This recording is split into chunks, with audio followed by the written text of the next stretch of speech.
हामीले निर्णय के लिनुपर्छ? तत्कालीन संविधानलाई परिमार्जन गर्न सकिन्छ भने परिमार्जन गरेर अन्तरिम संविधान जारी गरेर प्रत्यक्ष कार्यकारी निर्वाचनको घोषणा गर्नुपर्छ। हामीले यदि संसदीय मुद्दा मानेको हुन्थ्यो भने आन्दोलन केका लागि गर्नु पर्थ्यो?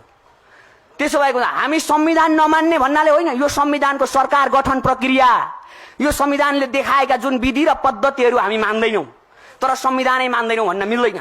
त्यसो भएको हुँदा यो संविधानलाई हामीले जगमा टेकेर अब हामीले ती सरकार गठन प्रक्रियाहरू अहिलेको अन्तरिम सरकारले लिनुपर्छ। अन्तरिम सरकारले निर्णय लिनुपर्छ। जनताको पक्षमा किन निर्णय लिँदैन? फेरि अर्को कुरा के छ? तत्कालीन आन्दोलनको अवस्थालाई उग्र बनाउन सरकारले निरङ्कुशता साधेकाले तत्कालीन सरकार पक्षलाई उच्च स्तरीय छानबिन आयोग गठन गरी तत्कालीन सरकारलाई कारबाही गर्नुपर्छ। अर्को कुरा के छ? प्रदेश खारेजीको माग नेपाली जनताको हो।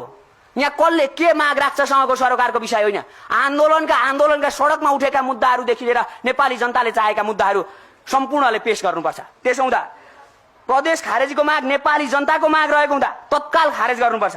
अर्को कुरा के छ फेरि?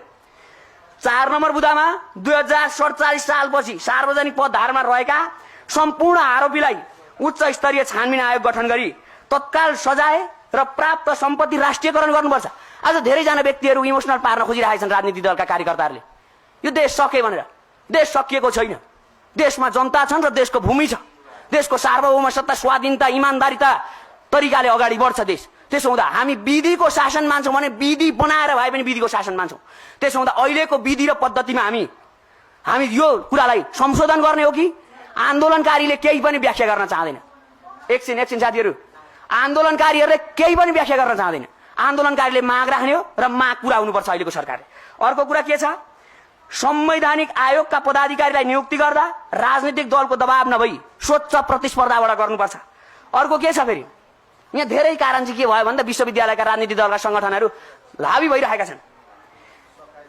विश्वविद्यालयमा रहेका सम्पूर्ण विद्यार्थी संगठन सोभ्यू हटाउनुपर्छ। प्रत्यक्ष कार्यकारी प्रधानमन्त्रीको नेतृत्वमा विशेषज्ञको टोलीमा मन्त्री परिषद गठन गर्नुपर्छ। 9 मा अहिले जुन तरिकाले आन्दोलनको समयमा भएका घटनाहरू सीसी क्यामेरा फुटेजमा बाहिरिएको छ, यो घोर आपत्तिको विषय छ। किन आपत्तिको विषय छ? यो किन आपत्तिको विषय छ भन्दाखेरि अहिलेको तत्कालीन आन्दोलनमा को आयो भन्दा कोठाबाट बस्ने साधारण मान्छे आयो। आज भरैबाट कोठाबाट नपाउने स्थिति भइसकेको छ विद्यार्थीहरूको। प्राय गाउँका किसानका सन्तानहरू, मजदुरका सन्तानहरू आएर यो आन्दोलन सफल पारेको। त्यसो हुँदा कसैलाई राजनीतिक दलको दबावमा आएर आज उत्तेजना नपारियोस्।